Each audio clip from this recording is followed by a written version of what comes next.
Hello, it's Sharon here from Penguin Palace. Welcome to our YouTube channel. Today, I'll be doing an intro for you on the Rainbows and Butterflies Stencils 360. This stencil is from our latest release. It is 8 inches in diameter. The alignment marker on this stencil shows a recommended turning interval of 60 degrees. Now, I've mentioned this before and I'll mention it again. You do not need to worry about numbers. You can just refer to the symbols on the scale. So whenever you see circles as the marker, you refer to this scale right here with the circles, which is the 30-degree interval one. And if the marker is showing 2 circles like this one here, you will skip every other circle as you rotate your stencil. Now, since we are having our first ever Penguin Palace challenge this month, I'm going to take this opportunity to make a card that uses our challenge inspiration as the theme. And this is the color palette we are going for today. So let's begin. I have put in place a 7-inch by 7-inch cardstock and my 8-inch guide ring. I have lined up my marker to the 12 o'clock position. Now, the way I've designed this stencil, different elements are spread out far apart so that you can easily ink up each element with a different color without masking. And normally I would apply different colors to the different elements and then do exactly the same thing on all of my rotations. And in doing so, I would end up with the same colors on each repeated pattern. But this time I wanted to try something different. So instead, I'm just going to use one color throughout the stencil and then switch to a different color on each rotation and see how that would turn out. In this rotation, I'm using shaded lilac distress oxide ink and making reference to the first solid circle. Now, before I clean my stencil and make the first turn, I used the pinhole in the center to put a little pencil mark there.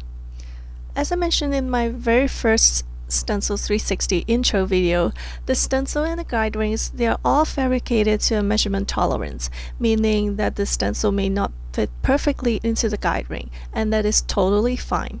So this pencil mark is like an extra guide for those stencil designs which need relatively more precision to keep you on track as you rotate your stencil so that you can be sure that your ink blending in the right spots. So now I've switched to my next color, Spun Sugar.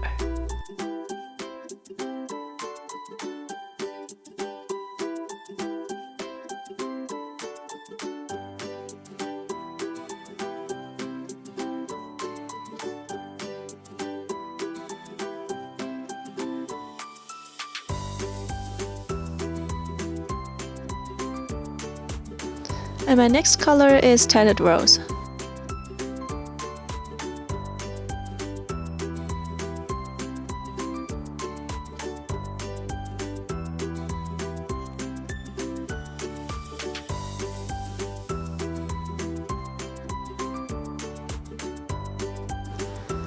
And for my next round, I'm using Squeezed Lemonade.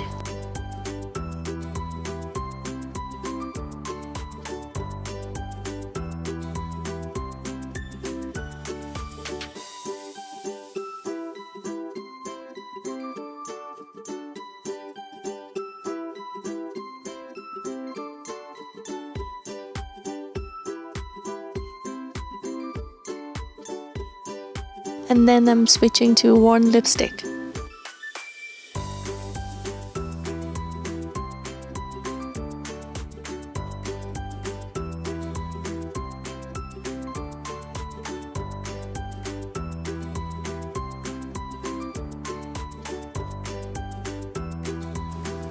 And my final color is Picked Raspberry.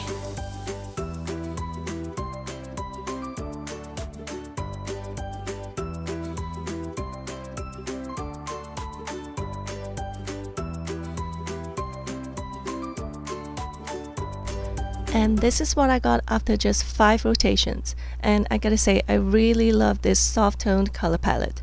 I then decided to trim down my background to 5.5 by 5.5 and also cut out a 6x6 back panel using the new cotton candy cardstock. I then took the Never Lose Hope die cut and cut out 3 of the same piece using the same cardstock and stacked them all together. I also took the shadow die to make a window on my background.